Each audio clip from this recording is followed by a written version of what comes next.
Hey everyone, my name is Josh. I'm a developer advocate here at Zeplin, and today we're going to be taking a look at Zeplin's JavaScript SDK, so let's dive right in.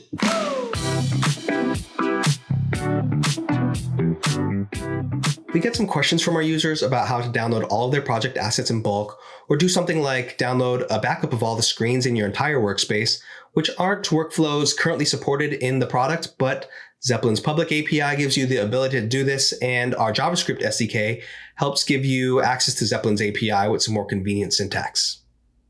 In this video, we'll go over authenticating the JavaScript SDK with your personal access token and installing and initiating the SDK. So the first thing we'll do is get a personal access token here from the Zeplin web app, and you can click on your avatar and then select your email address to take you to your profile here. We'll go to the Developer tab and click Create New Token. Well, we want to make sure that Enable Admin Access is selected, and we can name it anything you like that you'll remember.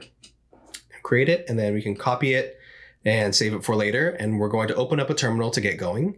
I'll be using the terminal right inside VS Code. And we'll go ahead and navigate to the folder. In this case, it's Zeplin-SDK-demo. And we'll start our project with npm init.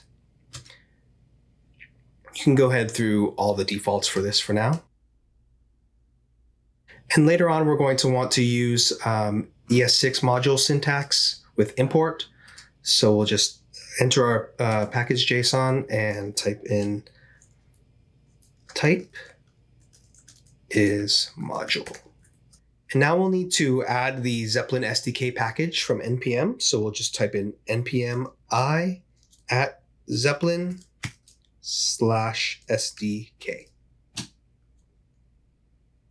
So earlier when we ran npm init, it asked us where our entry point of the app was, and the default was index.js. So we'll create that now. Touch index.js. And we can open this in our editor here.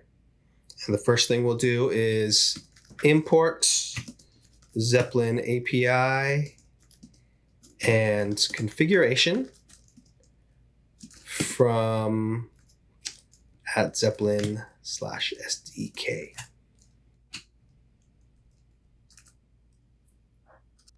So we'll paste in our token. We'll call it PAT. And then we can create a new instance of the Zeplin SDK. Const Zeplin equals the new Zeplin API.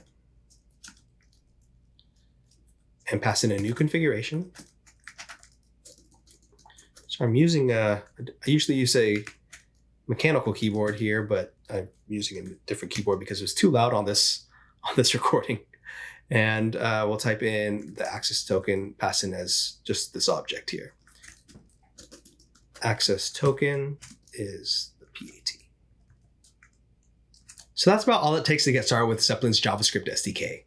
You can explore some other possible API methods from our documentation, which I've put in the description, and stay tuned for some more upcoming videos where we'll build out some more scripts together and extend what's possible with Zeplin through the API. If you have any questions, feel free to reach out to us at support@zeplin.io, and thanks for watching.